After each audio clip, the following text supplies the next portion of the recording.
নমস্কাৰ মুখ্যমন্ত্ৰী ডাঙৰীয়া, মই ৰঞ্জন চৌধুৰী কৈছোঁ। যোৱাকালিও কিবা এটা কৈছিলোঁ, আপুনি চাগে শুনা নাই, ৰাইজে শুনিছে। কাৰণ বহু হেজাৰ হেজাৰ মানুহে ভিউ কৰি আছে। অৰ্থাৎ ইয়াৰ অৰ্থটো হ'ল যে ৰাইজে ভিউ কৰি আছে। তো মই বিচাৰোঁ যে মোৰ কথাখিনি যাতে ৰাইজে শুনে বা বুজাৰ চেষ্টা কৰিবলৈ পাৰে। ইয়াৰ আগতো মই কৈছোঁ দেই, যে মিছাকৈ আপোনালোকে কিয় এই চব মানে কেবলত হেৰি কৰি থাকে। আপোনালোকে কোনো যুক্তি নাই, টিভি কানেকশ্যন কোনো দৰকাৰ নাই। মান্থলি আপোনাৰ পইচা দিব লাগে, 300 টকাৰ ওপৰত দিব লাগে। তাতকৈ আপুনি ফ্ৰী অফ কষ্ট আমাৰ চেনেল চাওক। আমি যিবিলাক কথা কৈ আহিছোঁ সেইবিলাক কথা ফলি আছে এটাৰ পিছত এটা। ভিডিঅ' শেষলৈকে চাব, সেইটো কাৰণে চাব। কাৰণ মই আজি এটা কথাই ক'ব বিচাৰিছোঁ যে মানুহৰ মৃত্যুৰ পিছত এটা আমাৰ পৰম্পৰা আছে। আমাৰ মৃত্যুৰ পিছত কওঁ যে কিবা এটা যদি হয়, মানে তেওঁৰ মানে কিবা এটা মৰি যোৱা মানুহটোৰ যদি কিবা এটা ছাকচেছ পায়, তেতিয়া কৈ যায় যে নাই, তেওঁৰ আত্মাই আজি শান্তি পাইছে। তো সেইকাৰণে মই ক'ব বিচাৰিছোঁ, আজি জুবিনৰ আত্মাই কিন্তু শান্তি পাইছে। আৰু কেনেকৈ শান্তি পাইছে সেইটো ভিডিঅ' শেষলৈকে প্লিজ চাই থাকিব।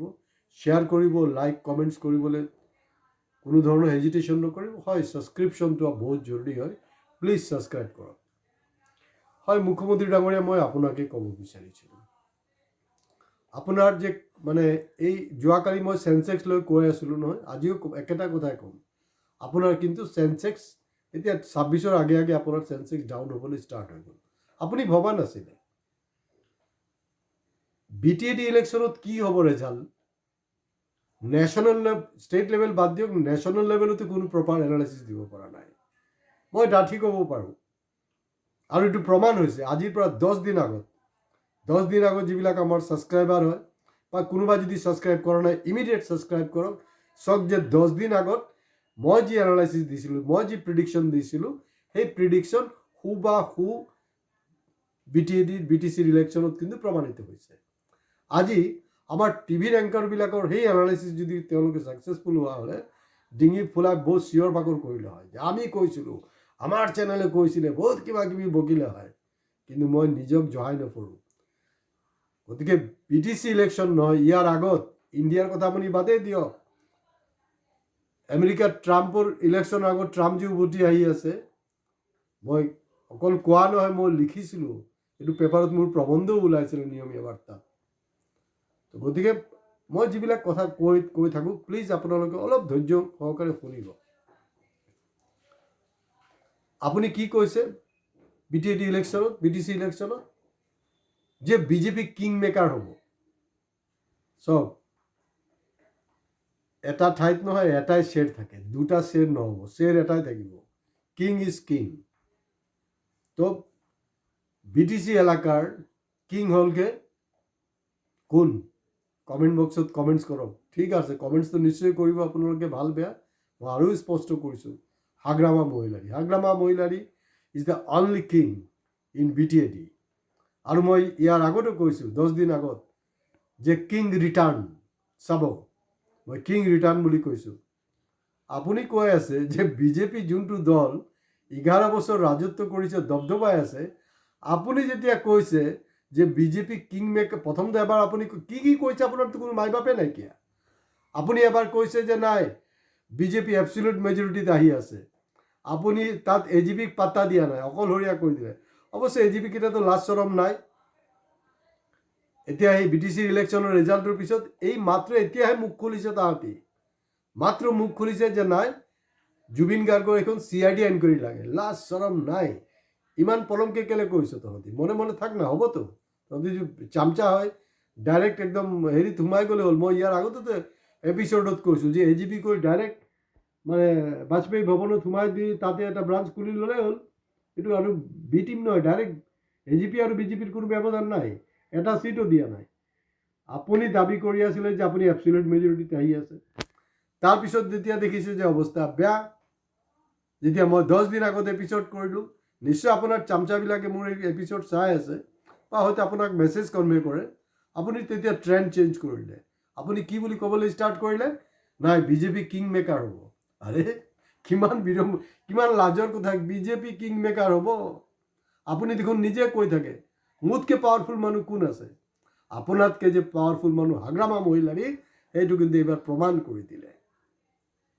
আৰু হাগ্ৰামা মহিলাৰী জিকাৰ আগতে আপুনি যে যিবিলাক নীতি চলাই আছে অসমত, উচ্ছেদৰ নীতি, ধৰ্মৰ নামত বিভাজন, যি চব কৰি আছে নহয়, তাৰ এগেইনষ্টত কিন্তু এটাৰ পিছত এটা কিন্তু তেওঁ ষ্টেটমেণ্ট দি থৈ গৈছে।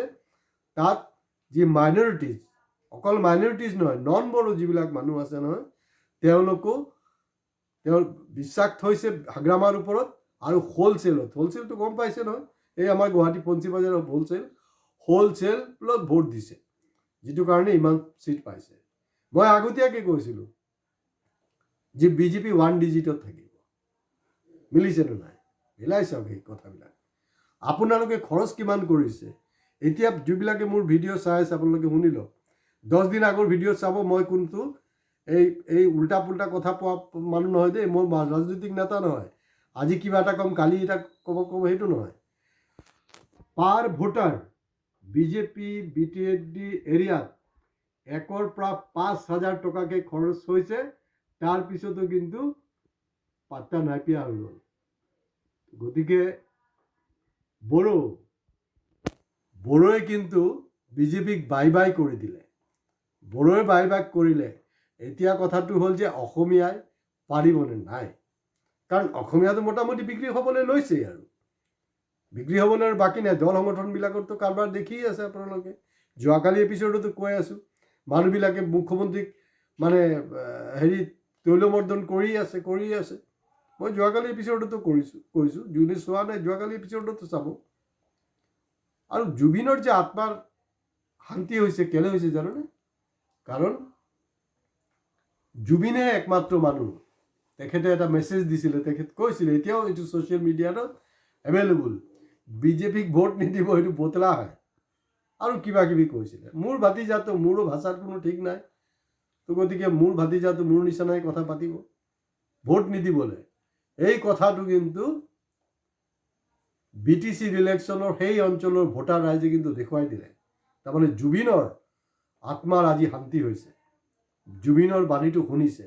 আৰু যোৱা কেইদিন কিন্তু এই কথাটো ওলাইও আছে, তেওঁৰ কথাটো যে তেওঁ তেনেকৈ কৈছিলে। তেওঁ তৰুণ গগৈক কিন্তু কেতিয়াও বেয়া কোৱা নাই, তেওঁ সদায় প্ৰশংসা কৰিছিলে। কিন্তু কথাটো হ'ল যে 2026ত যোনটো বাই বাই বড়োৱে কৰিলে, এইটো অসমীয়াই টাটা কৰিব পাৰিবনে নাই, সেইটো হ'লগৈ সময়ৰ কথা। আৰু তাতকৈও ডাঙৰ কথাটো হ'ল যে আপোনাৰ সেই বিভাজনৰ নীতি পাত্তা নাইকিয়া হৈ গ'ল, উৰি গ'ল। আপুনি যে অসমত যে বুলডোজাৰ চলাই আছে নহয়, সেই বুলডোজাৰৰ এগেইনষ্টত অসমত যদি কোনোবাৰ দম আছে, শ্বেৰ কা বাচ্চা যদি হয়, এয়া হ'লগৈ হাগ্ৰামাই কিন্তু কৈছিলে ইয়াত বুলডোজাৰ নহ'ব। এতিয়া আপোনালোকে এতিয়া তেল মাৰিব লগা হৈছে, তেল মাৰিব আপোনালোকে। তো গতিকে এই চব নকৰিব। তো মই ভাবোঁ যে জুবিনৰ আত্মাও কিন্তু আজি শান্তি পাই আছে দেই, কাৰণ জুবিনৰ যোনটো আহ্বানটো শুনিছে। আৰু জুবিন চাগে কৈ আছে মনে মনে, তাৰ আত্মাই চাগে কৈ আছে, মই তাৰ খুৰা হিচাপে কৈ আছোঁ, মানে হিমন্ত 2 ঘণ্টা কি কৰিলি, চাহ হাগ্ৰামাই কি কৰিলে। গতিকে অহা দিনবোৰ আপোনাৰ আৰু বেয়া আহি আছে। যেতিয়ালৈকে, মই ইয়াৰ আগতো কৈছোঁ, শকুনি, আপোনাৰ লগত যে শকুনি আছে সেইটো সম্পৰ্কে এপিছড কৰিছোঁ। যিবিলাক নতুনকৈ ছাবস্ক্ৰাইব কৰিব আপোনালোকে চাব, শকুনিৰ ওপৰতো মই কৰিছোঁ। অৰ্থাৎ শকুনি কোন হয়? তেওঁৰ লগত একজন ডুপ্লিকেট আহোম আছে, এই ডুপ্লিকেট আহোমজনে কিন্তু হিমন্ত বিশ্ব শৰ্মা ডাঙৰীয়াক কিন্তু দিনে দিনে ডুবাই আছে। হিমন্তক ডুবাব কিন্তু এই ডুপ্লিকেট আহোমে। গতিকে এইটো মই যেনেকৈ বিচাৰি পাইছোঁ, হিমন্ত বিশ্ব শৰ্মা তেওঁ যথেষ্ট বুদ্ধিমান, চতুৰ মানুহ, চতুৰ ৰাজনীতিবিদ, তেওঁ নিশ্চয় বিচাৰি পাব। যিমান সোনকালে এই যে ভণ্ড 2 নম্বৰী যে আহোম যিটো লগত লৈ আপোনাৰ তাৰ বুদ্ধিত চলি আছে নহয়, আপোনাৰ দুৰ্গতি তেনেকুৱাই হ'ব। গতিকে আপোনাৰ কামডাউন কিন্তু ষ্টাৰ্ট হৈ গ'ল। আৰু BTC ইলেকশ্যন আছিলে কিন্তু ছেমি ফাইনেল। তো গতিকে আপুনি ছেমি ফাইনেলতো হাৰিলেই, আপুনি ফাইনেলতো হাৰিব। হয়, এতিয়া ডাঙৰ কথাটো হ'ল যে BPF, AGP, কংগ্ৰেছ আৰু যিবিলাক দল আছে, তেওঁলোকে 26ৰ আগত ঐক্যবদ্ধ হ'ব পাৰিবনে নাই। মই কিন্তু এইখিনিতে গুৱাহাটী যে নাগৰিক সমাজ যিসকলে দুইটাকে মিটিং কৰিছে, য'ত মই ক্ৰিটিচাইজ কৰিছোঁ, এয়া হ'ল তেওঁলোকে বহুত ডাঙৰ এটা ভুল কৰিছিলে। মই আজি এই 10 দিনৰ বাদ দিয়ক, মই তেতিয়াও কৈছিলোঁ যে কেতিয়াবা বুদ্ধিজীৱীৰো বুদ্ধিভ্ৰষ্ট হৈ যায়। নাগৰিক সমাজত কোন আছে নেতৃত্ব? চব বুদ্ধিজীৱীবিলাক। কিন্তু এই বুদ্ধিজীৱীৰো বুদ্ধিভ্ৰষ্ট হৈছিলে বুলি মই কিন্তু কেইমাহমান আগতেও কৈছোঁ। তাৰ কাৰণ হ'ল সেইখন মিটিঙত হাগ্ৰামা মহিলাৰী আহে নাহে পিছৰ কথা, কিন্তু হাগ্ৰামা মহিলাৰীক নিমন্ত্ৰণ জনাব লাগিছিলে। প্ৰফুল্ল মহন্তৰ গা বেয়া, কিন্তু তেখেতকো নিমন্ত্ৰণ জনাব লাগিছিলে। তো এজিপিৰ পৰা কিছু মানুহতো আপোনাৰ নেতা ইতিমধ্যে কংগ্ৰেছত জইন কৰিছেই, কিন্তু এই আপিলটো যদি আপোনালোকে আৰু আগত কৰা হ'লে কিন্তু কংগ্ৰেছত আগতে জইন কৰিলে হয় আৰু শক্তিশালী এটা বিৰোধী ঐক্য সম্ভৱ হ'লে হয়। গতিকে ছেমি ফাইনেলত হাৰিছে, ফাইনেলতো খেল হোৱাৰ কোনো কথাই নাই। ফাইনেলত একমাত্ৰ উপায়, যদি সকলো শক্তি ঐক্যবদ্ধ হয় তেতিয়া কিন্তু সেইটো প্ৰমাণ হ'ব যে না, ইয়াত পৰিৱৰ্তনটো সম্ভৱ। কিন্তু অসমীয়াক মই আকৌ কৈ আছোঁ, বড়ো বিক্ৰী হোৱা নাই, বড়ো মানুহ বিক্ৰী নহয়। 1ৰ পৰা 5,000 টকা, আমাৰ মানুহে 500 টকাত বিক্ৰী হৈ যায়, 500 টকা, 200 টকাত বিক্ৰী হৈ যায়। কাৰণ BTAD এৰিয়াত যেতিয়া তাত এটা মানে ভয়ংকৰ আন্দোলন হৈ আছিলে, এই গোটেই সময়ছোৱাত কিন্তু মই মোৰ জীৱনৰ BTAD এৰিয়াত মোৰ চাকৰি সূত্ৰত মই সেইটো অঞ্চলত আছিলোঁ। তো গতিকে বড়ো মানুহক মই জানো। আৰু মানে হাগ্ৰামা মহিলাৰী ডাঙৰীয়াক মই এইটোৱে আহ্বান জনাম যে মই আপোনাৰ ভৱিষ্যতবাণী মই আগতীয়াকৈ কৰিছিলোঁ। এতিয়া খালি এটাই এপ্ৰ'চ থাকিব যে আপুনি জুবিন গাৰ্গৰ যি আদৰ্শ, এই আদৰ্শত আপোনাৰ এই যে চৰকাৰ চলাবলৈ আপুনি চেষ্টা কৰক আৰু আপুনি ভালকৈ কৰক, যাতে মানে তাত এটা স্থায়ী শান্তি হয়, স্থায়ী আৰু বেছি ডেভেলপমেণ্ট হ'ব পাৰে। আৰু আপোনাৰ যি লিডাৰশ্বিপৰ ওপৰত এটলিষ্ট মোৰ কনফিডেঞ্চ আছে বুলিয়ে মই 10 দিন আগত আপোনাৰ ওপৰত কনফিডেঞ্চ ব্যক্ত কৰিছিলোঁ। আজি ইয়াতে শেষ কৰিছোঁ। নমস্কাৰ। প্লিজ ছাবস্ক্ৰাইব কৰিবলৈ আপোনালোকে নাপাহৰিব।